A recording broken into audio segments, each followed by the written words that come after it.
Đam Ri, con thác lớn nhất Lâm Đồng với lượng nước khổng lồ vào mùa mưa. Đây là điểm tham quan thú vị đối với du khách và là biểu tượng đáng tự hào của Bảo Long.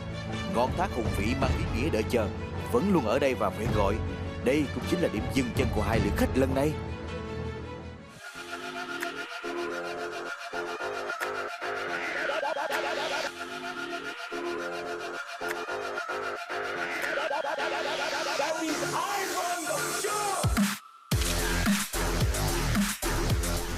Nếu các bạn có dịp cuối tuần ghé lại sân khấu Thế giới trẻ thì chắc hẳn hình ảnh cặp đôi này đã không còn là xa lạ. Tuy tuổi đời có chênh lệch nhưng cả hai lại tìm thấy điểm chung trong lối diễn xuất của mình nên thành công trong sự kết hợp các dàn vai cha con, tình nhân, anh em. Bên cạnh đó, cả hai đều có những lối đi riêng mang đậm chất cá nhân của mình. Nếu như Quang Tuấn xuất hiện dày đặc trong các phim truyền hình với các thể loại vai hiền lành, chân chất, thì Cẩm Thơ theo đuổi dòng phim sitcom trẻ trung năng động nhưng không kém phần sâu lắng. Nào, cùng chào đón hai lượt khách đến với chương trình lần này. Quang Tuấn xin chào quý vị khán giả của chương trình Lượt Khách 24 giờ. Xin chào quý vị khán giả của chương trình Lượt Khách 24 giờ. Mình tên là Cẩm Thơ và mọi người thường gọi mình là Vuka. Ba có bao giờ đến đây chưa? Ba đến đây rồi nhưng mà ba quay phim thôi chứ còn quay chương trình thực tế này thì ba chưa bao giờ tới. Ủa bà là ba quay phim ở gần đây luôn hay là ở đâu? Cũng gần hình như gốc ở dưới kia. Diễn ở sân khấu Thế Giới Trẻ thì bé Bu Lusubu này lúc nào cũng đóng vai con của Quang Tuấn hết, cho nên từ đó gọi tên là cha con luôn. Gọi riết rồi quen, bây giờ sửa lại anh em hơi kỳ á hả? Đúng rồi, khó lắm. Lần đầu tiên ba chơi là ba đã đi tỉnh Bến Tre. Con thì chưa bao giờ con tham gia chương trình hết, nhưng mà con có xem trên tivi rồi.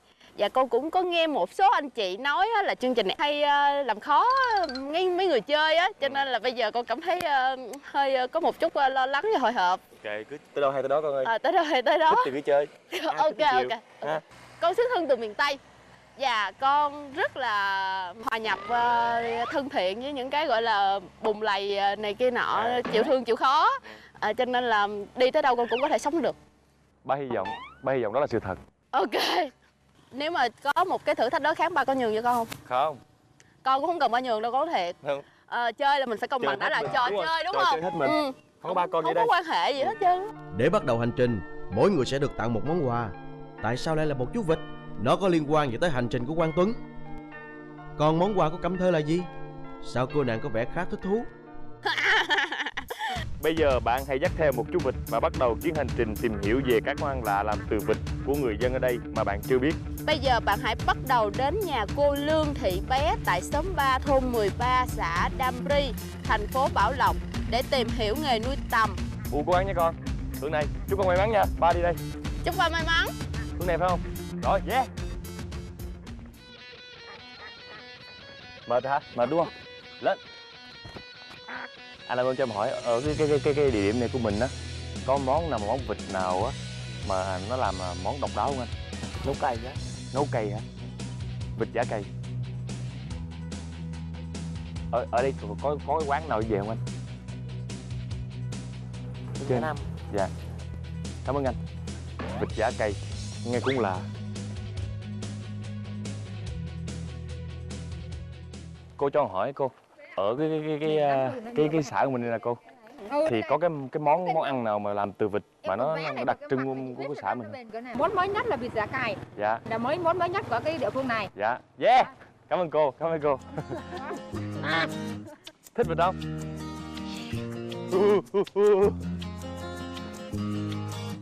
Sao đi hồi nãy giờ mà không thấy quán nhậu quán gì ta? Món quà mà chương trình cung cấp đang dần hé mở. Hình như Quang Tuấn phải mần chú vịt này để làm món ăn. Nhưng anh chàng có biết điều này không?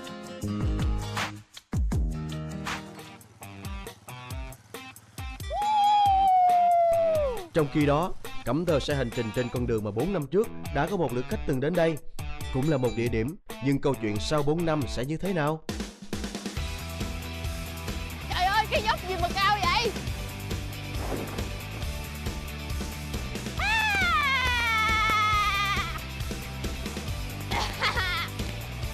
Chị ơi, cho em hỏi là xóm 3 thôn 13 là ở đâu hả chị?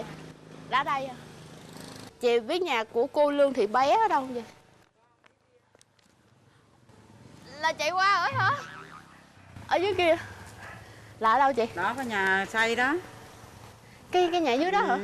Cái nhà ở dưới có cái tấm bạc Đó, cam tấm cam. bạc á. Dạ cảm ơn chị. Hên không qua lâu lắm.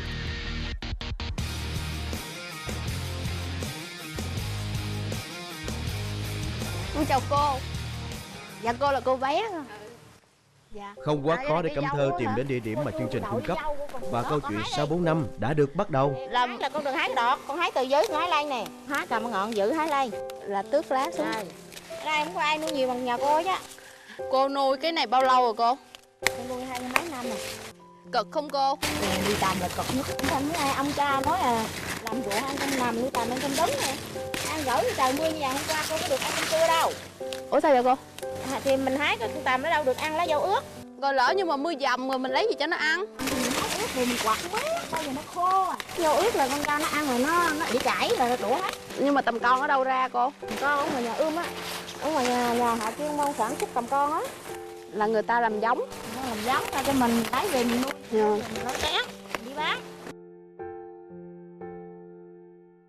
Bây giờ bạn hãy làm vịt và làm thành món vịt hấp tỏi. Đã từ rất lâu, tỏi được biết đến như một vị thuốc kỳ diệu chữa bệnh của thiên nhiên, và tại nơi đây, món vịt hấp tỏi được ra đời coi như một sự kết hợp giữa khẩu vị mới lạ và cách chữa bệnh tự nhiên. Tất nhiên, Quang Tuấn sẽ đưa các bạn đến gần hơn với món ăn này. Vịt hấp tỏi á, nó có phải là đặc trưng của miền này không chú?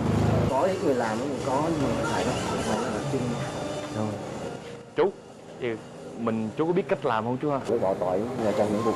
Trong bụng á. Rồi đó xong rồi mình hấp cách thủy. Hấp cách thủy. Chú có cho con mượn cái bếp được không chú? Con làm. Rồi. Có gì trong quá trình làm mà con làm gì sai cái chú có thể tư vấn cho con nha chú. Rồi. Dạ cảm ơn chú. Chưa được 3 kg nữa. Rồi cô hái 10 kg hả? Vậy là cũng giỏi rồi. 10 kg, còn 7 kg nữa là mình hái về vậy là mình cho nó ăn được đó hả? Giờ là qua cho ăn được luôn rồi đó. Thu nhập của mình nữa. Cũng được, 15 ngày là con được 10 triệu á. 15 ngày 10 triệu. Nhưng mà nhà cô ít rau, cô mua rau là cô trả tiền rau hết 5 triệu rồi. Cái nghề trồng rau này là rất là ngon. Không biết làm gì mà bằng nó nghe ngon. Không. Là thu nhập đó hả cô? Thu nhập là không làm gì bằng đâu. Với cô 5 đứa cô nuôi ăn học đồ hết. Thời cô vô đó mấy chục năm là cô cũng nhờ rau tầm không á. Mùa khô là con nuôi con cán, con bán nó đắt hơn 145.000 một ký. Còn bây giờ mùa mưa là tơ nó ngắn hơn. Là bây giờ có được 102, 105 thôi.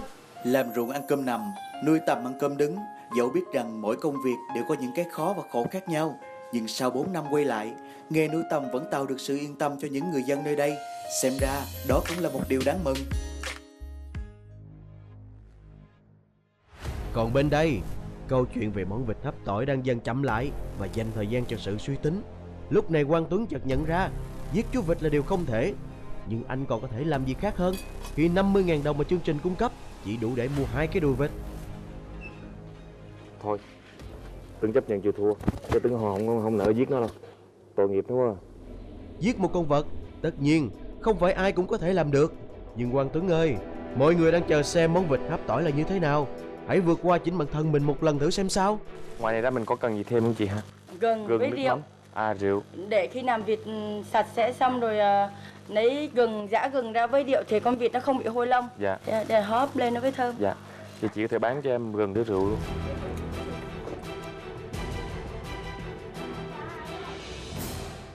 Bạn sẽ bước vào căn nhà hoang để tìm và giúp những chú tầm đang đói lấy những chiếc lá dâu được cất trong hộp. Hoàn thành trong 15 phút bạn sẽ nhận được cờ chiến thắng.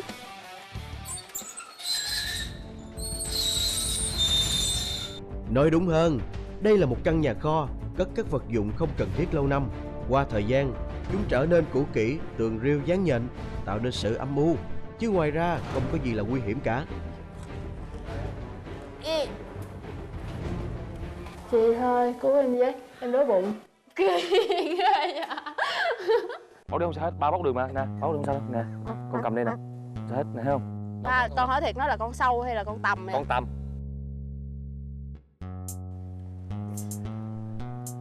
Không quá sợ hãi khi chạm vào những chú tầm.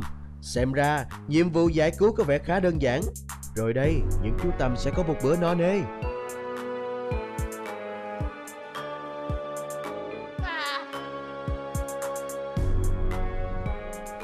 Chị ơi, em ngại khi gặp người lạ. Nhắm mắt lại đi chị. Mắt lại sao thấy đường lấy. Cảm giác lần này chắc là khác hẳn với cảm giác lần đầu. Mắt thì không thấy, tai thì không nghe, chỉ là cảm nhận của đôi bàn tay. Nhìn cô nàng mếu máu, có lẽ là cô nàng đang rất hồi hộp.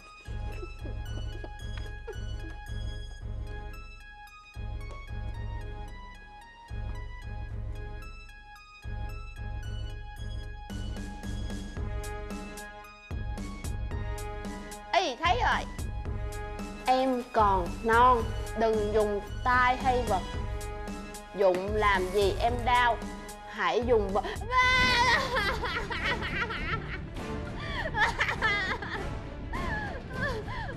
Hãy dùng bờ môi mềm mại của chị nhé.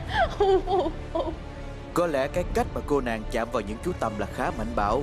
Thì đây, cô sẽ có cơ hội thể hiện sự nhẹ nhàng của mình. Không được á, không được đâu. Không được đâu.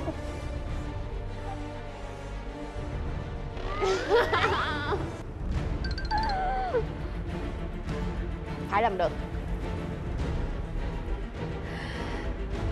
Tưởng rằng câu chuyện giải cứu những chú tằm của một cô nàng năng động đã đến hồi kết, nhưng cô lại gặp một chút rắc rối. Nhanh lên Buka ơi, những chú tằm đói lắm rồi.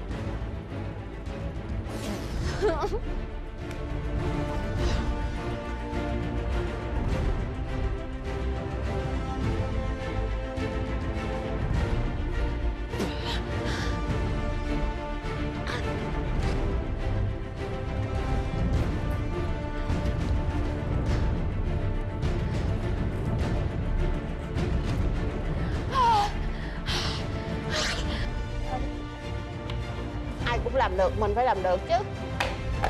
Sao?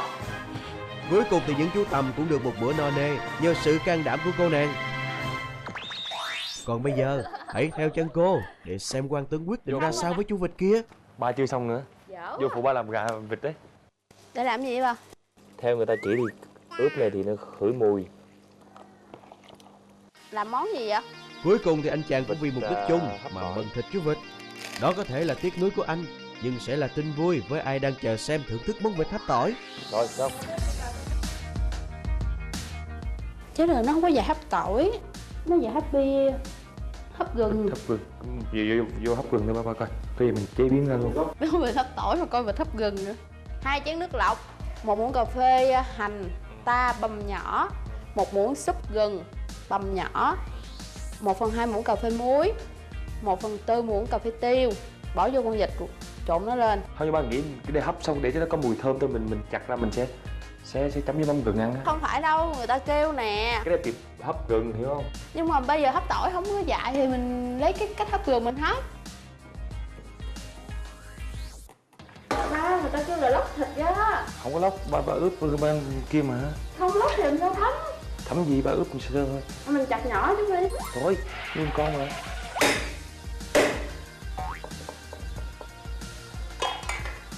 Làm thật kỹ thôi nước vô.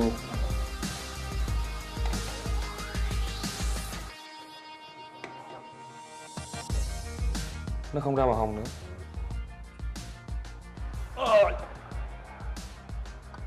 Tăng tăng tăng tăng. Đây là cái thành quả em làm. Đây là món vịt hấp tỏi. Nhờ anh chị coi dùm và nếm dùm chín chưa và có đạt được yêu cầu hay không. Mời chị dùng thử cho em cảm nhận. Chế biến nhiều món vịt nhưng mà hôm nay được cảm nhận miếng vịt này ăn thấy nó vừa ngon vừa ngọt, thơm. Với có thêm mùi tỏi, trời lạnh như vậy là ăn nó sẽ ấm bụng. Yeah. Cảm ơn chị, cảm ơn chị. Mấy người mới biết. Không ngọt nữa. Nói chung là con vịt thì nó đã ngọt sẵn rồi. Sao ngọt sẵn được thôi? Cho ba ướp chứ. Thịt vịt là nó đã ngọt sẵn rồi. Vậy là cuối cùng sự hy sinh của chú vịt cũng đem lại chiến thắng cho anh chàng. Nhưng các bạn thử nghĩ xem, Quang Tuấn có thực sự giết chú vịt không? Hay đằng sau đó còn là một câu chuyện đang bỏ lửng?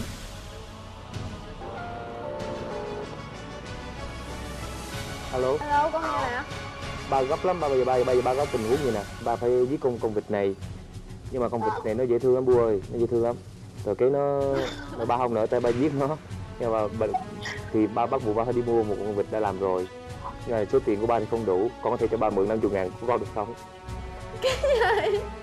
ba mua 50.000 rồi cô sống bằng cái gì? Tôi cho nó qua cái này để cứu mạng con vịt đã, rồi ba sẽ tìm cách ba sẽ hoàn trả lại cho con. Con vịt đó bao nhiêu tiền? Ba chưa biết nữa, nhưng mà với nếu như con cho ba mượn thì với cộng với 50.000 của ba nữa, ba nghĩ ba sẽ thuyết phục người ta bán được. Con khổ quá. Ba phải cứu mạng sống con vịt thì đã cái tội lắm Bu ơi. Cho ba mượn hết 50.000 đó nha. Nhưng mà khi nào ba mua xong con vịt mà dư tiền ba trả lại cho con nha ba. Rồi ba sẽ trả, con yên tâm. Ok. Rồi cảm ơn con. Chào cô. Chào chị. Cho em hỏi giá của con thì bao nhiêu tiền chị hả? Con này nãy 175.000 cả là. Trong tài khoản em chỉ có 50.000 thôi. Em mới mượn được bên bạn bên kia khoảng 50.000 thôi. Chị có thể bán cho em con vịt này 100.000 được không? Đây, 100.000. Ngoài ra anh phải có cái gì anh tặng lại á, thì may ra con vịt này nó mới 100.000. Chị muốn cái gì? Để sau này em về Sài Gòn là em sẽ gửi quà lên Sài Gòn. ơi. Dạ. Ủa mua con vịt chưa? Mua rồi. Cái gì? Con vịt 100.000 là hết tiền luôn á hả? Rồi sống làm sao? Có quan trọng gì tiền bạc có. Như vậy là sao? Còn sao nữa? Anh chàng đã dùng tiền của mình và cả tiền của cặp thơ để đổi lấy mạng sống cho chú vịt kia. Cho nên chú vịt bây giờ vẫn đang tung tăng trên bãi cỏ. Hoàn thành xong thử thách đầu tiên, bây giờ cả hai sẽ đến với thác Đam Ri để nhận nhiệm vụ tiếp theo. Hai bạn phải mua vé máng trượt để xuống thác Đam Ri tìm hiểu về sự tích thác và chụp hình lưu niệm. Được, chúng ta sẽ Xinh chơi. lắm. Không có xin. Trong người con còn cái gì? Có thể mình bán gì được không? Nói chung là cái gì mà ba thấy được là còn đó. Còn cái gì mà không thấy được là không còn đâu. Ba nghĩ con nên bán cái mũ đi. Thôi, tại ba không đó. Thiệt tình luôn á. Nếu không là vượt qua cái thử thách này một cách rất là dễ dàng rồi. Nhưng vịt tội nghiệp lắm. Chúng ta sẽ tìm cách để vượt qua. Sao đâu? Ba ơi, cứ hồi tới 60.000 lận. Được, để ba đi. Một Một người người 60.000. là 120 lận. Tụi em là sinh viên để mà tụi em để mà xuống đây để mà để hiểu về cái sự tích về của cái máng mình á. Bên mình có thể tài trợ tụi em được không chị? Dạ không được, anh nếu như anh muốn xe trường á thì anh phải mua vé. Là 60.000 một vé khứ hồi, đi được một người. Đi được một người hả? 120 mới đi được 2 người. Còn cách nào khác không chị? Nếu tụi em làm cái gì đó để cho mà bên mình tài trợ vé tụi em. Xe trường thì anh phải đi bộ, mà đi bộ thì rất là khó đi. Để mình có cầm cố gì không chị hả? Có ai cần phải rửa chén hay là phụ giúp gì không chị? Ngày khi bỏ cũng có rồi đó. Cảm ơn chị. Để em nghĩ cách khác chị. Dạ, anh cứ nghĩ đi anh. Bây giờ sao? Để đạt được nhiệm vụ của mình, cả hai đã mất đi số tiền chương trình cung cấp. Bây giờ họ phải làm sao? Sơn Đông múa lửa như Dương Lâm hay trổ tài hài hước như Phương Bình? Bây giờ con dịch. Không mà bán cũng không nỡ.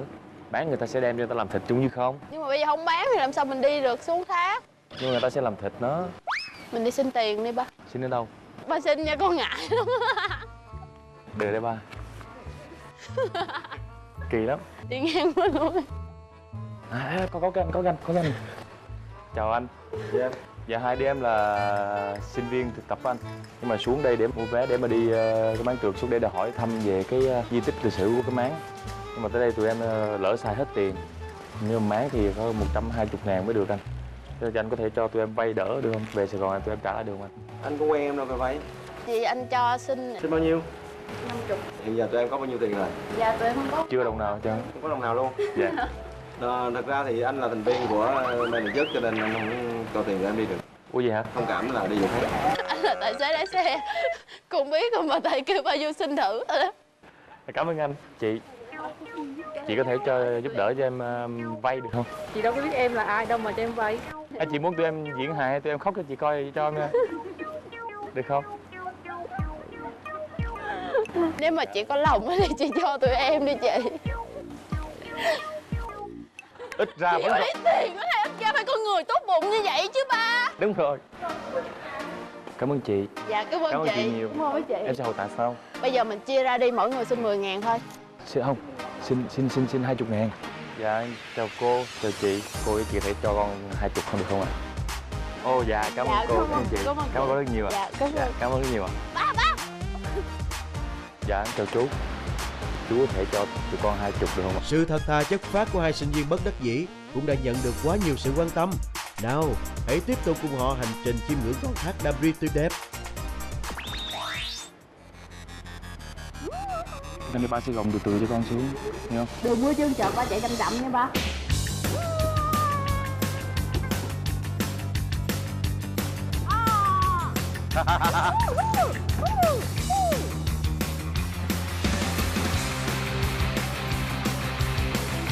Tới thác rồi. Tới rồi. Oh! Tới thác rồi.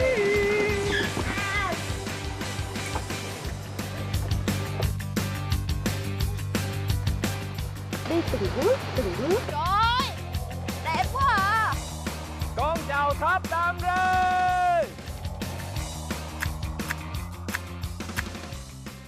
Theo truyền thuyết, ngày xưa có một đôi trai gái yêu nhau và hẹn hò bên dòng thác. Vào một ngày nọ, chàng trai bỗng biến mất không một dấu vết. Cô gái khóc mãi, chờ mãi mà người yêu không quay trở lại. Lâu ngày, nước mắt cô động lại thành dòng thác lớn.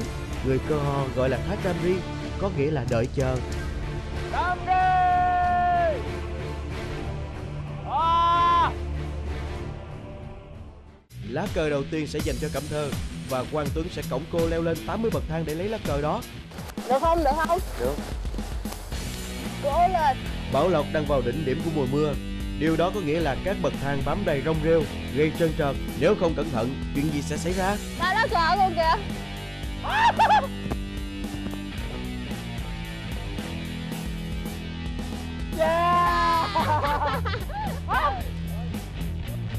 Té đuôi.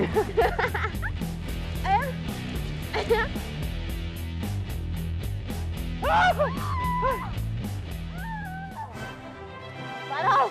Mệt.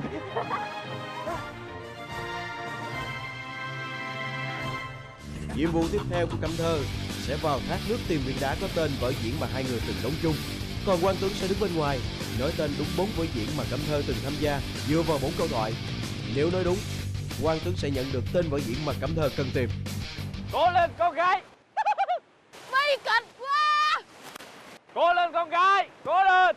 Sợ. Đừng có sợ. Có ba đây, đừng có sợ. Làm sao đi qua được cái thác đó? Những con thác đang rơi vào đỉnh điểm của mùa mưa nên lượng nước khá lớn. Cho nên, đây không còn là một nhiệm vụ dễ dàng mà đòi hỏi tính nguy hiểm rất cao.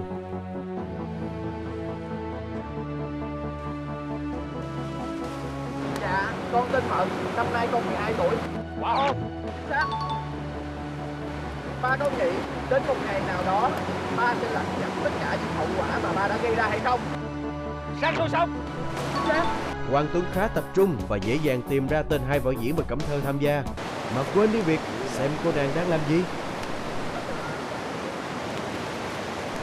Còn Cẩm Thơ, có lẽ cô nghĩ đây là lúc cô thể hiện bản lĩnh của mình khi vào thác giữ để tìm lá cờ cho ba. Và việc cô làm khiến bao nhiêu người phải thoát tim.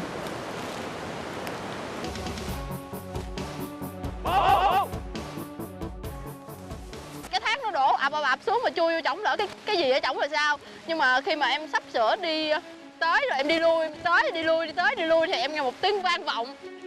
Có 10 phút thôi đó. Thế là em tức tốc nhảy xuống dưới thác, lội vô trong kia, không có cái gì ở trỏng hết đó, mà tường thì rong rêu. Em đứng em khóc quá trời khóc thì em nghe cái âm thanh ở ngoài đây là sùm, mà không hình dung là la cái gì hết trơn á. Em sợ quá rồi em đi ra thôi. Tạm gác đi sự nguy hiểm của con gái mình, Hoàng Tuấn cố gắng tìm ra 2 vở diễn còn lại để nhanh chóng có đáp án cuối cùng. Mỹ Nam đại chiến. Cẩm Thơ vẫn đang loay hoay bên con thác dữ với hàng chục viên đá có tên các vở diễn. Hoàng Tuấn ơi, nhanh lên nào! Giữ lại người thở với ai nở nổi của chủ nhà. Chuyện tìm bắn cốc. Yeah. Bô ca. Bô. Bô. Bô. Bô. Bô. Bô. Trời chưa ấy. Trời chưa ấy.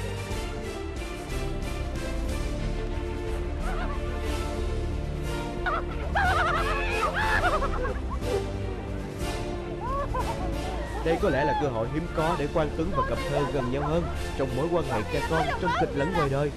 Mọi thứ không chỉ dừng lại ở lá cờ chiến thắng, mà nó còn là cái tình nghĩa của những người xa lạ vô tình tìm thấy nhau ở một khía cạnh cuộc đời. Một lần nữa xin chúc mừng cả hai. Tập tiếp theo, hai lữ khách sẽ bắt đầu cho hành trình tìm nhà đầy gian khó. Quang Tuấn tiếp tục ôm theo chú vịt làm người bạn đồng hành cho mình. Và anh có gặp trở ngại gì để phải đánh đổi chú vịt này? Còn Cẩm Thơ, chuyện gì sẽ xảy ra với cô khi mọi chuyện tưởng như êm đẹp? Nhưng 10 giờ đêm, cô lại xách ba lô và đi xin nhà tiếp, để rồi phải ngồi lủi thủi ở một góc đường. Tất cả sẽ được thể hiện trong tập tiếp theo, được phát sóng trên khung giờ quen thuộc 17 giờ 30 chiều Chủ nhật hàng tuần trên kênh HTV7. Chương trình do công ty MCV và Đài truyền hình Thành phố Hồ Chí Minh phối hợp thực hiện.